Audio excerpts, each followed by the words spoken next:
আপনি কি নিজের মেধা, দক্ষতা বা যোগ্যতা নিয়ে হীনমন্যতায় ভুগছেন? আপনি কি মনে করেন আপনাকে দিয়ে কিচ্ছু হবে না?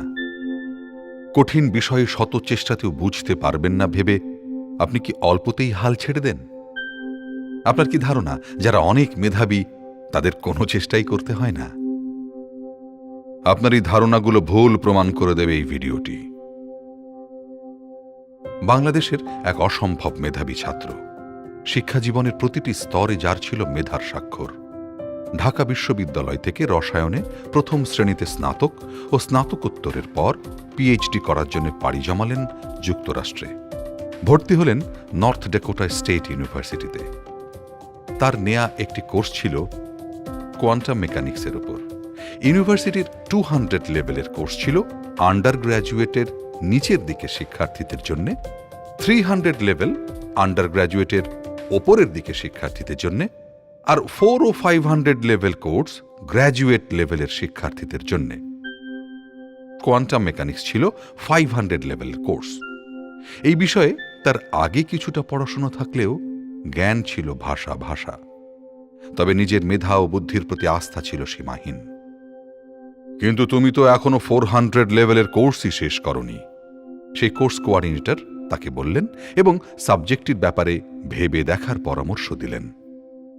ছেলেটি প্রবল আত্মবিশ্বাসের সাথে জানালো সে পারবে। কিন্তু সেই আত্মবিশ্বাসে চিড় ধরতে সময় লাগল না। শুরু হলো কোয়ান্টাম মেকানিক্সের উপরে ক্লাস। ছেলেটি প্রথম লেকচারের এক বিন্দুও বুঝতে পারল না।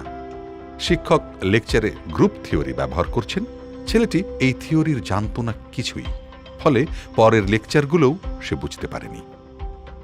ছেলেটি কোয়ান্টাম মেকানিক্সের উপর প্রচুর বই জোগাড় করল, রাত দিন মুখ গুঁজে রইল বইয়ের ভেতরে, কিন্তু লাভ হলো না কিছুই।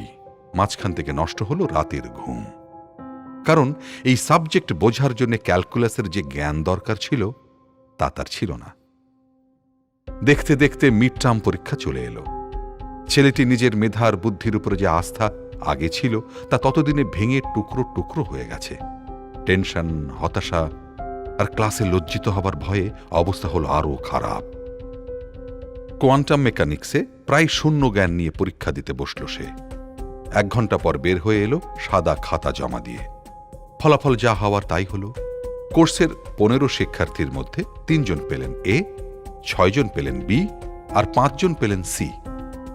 বাংলাদেশি ছাত্রটি পেলেন 0। সবচেয়ে বেশি নম্বর পেল অন্ধ এক ছাত্র যে ব্রেইল পদ্ধতিতে পড়ালেখা করেছে। তার এই অসাধারণ সাফল্য আমাদের ছেলেটির মনে দাগ কাটল।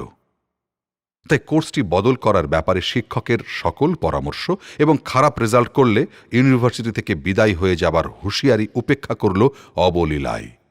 নিজে নিজে ক্যালকুলাস শিখল গ্রুপ থিওরি, অপারেটর অ্যালজেব্রা সহ প্রতিটি বিষয় নিজ উদ্যোগে। একসময় অবাক বিষয়ে লক্ষ্য করল সে কোয়ান্টাম মেকানিক্স বুঝতে শুরু করেছে। ফাইনাল পরীক্ষায় যখন বসল ততদিনে এই সাবজেক্টে সে এক্সপার্ট। উত্তুঙ্গ আত্মবিশ্বাস, এই পরীক্ষায় তাকে আটকানোর কোনো পথ নেই। পরীক্ষার পরদিন সে তার শিক্ষকের লেখা একটা চিঠি পেল। তিনি তার এই ছাত্রের সাথে থিওরিটিক্যাল কেমিস্ট্রিতে কাজ করতে চান। কারণ মিড টার্মে 0 পাওয়া এই ছাত্র কোয়ান্টাম মেকানিক্সে অসামান্য দখলের পরিচয় দিয়ে ফাইনাল পরীক্ষায় পেয়েছেন 100-তে 100। এই কৃতি শিক্ষার্থী হলেন বাংলাদেশের মানুষের প্রাণের লেখক, গীতিকার, নাট্যকার ও চলচ্চিত্র পরিচালক হুমায়ূন আহমেদ, যিনি প্রমাণ করেছেন লক্ষ্যে অবিচল থেকে ঐকান্তিক প্রয়াস চালালে সম্ভব হয় আপাত অসাধ্য সাধন। তাই জীবনে কখনো হাল ছাড়বেন না, সাময়িক ব্যর্থতায় নিরাশ হবেন না, চেষ্টা চালিয়ে যান শেষ পর্যন্ত, আপনিই বিজয়ী হবেন। মনে রাখবেন, মানুষ প্রথম হারে তার নিজের কাছে, আর জয়ের ব্যাপারে যে কোনো ছাড় দেয় না, পৃথিবী তাকে স্যালুট করে।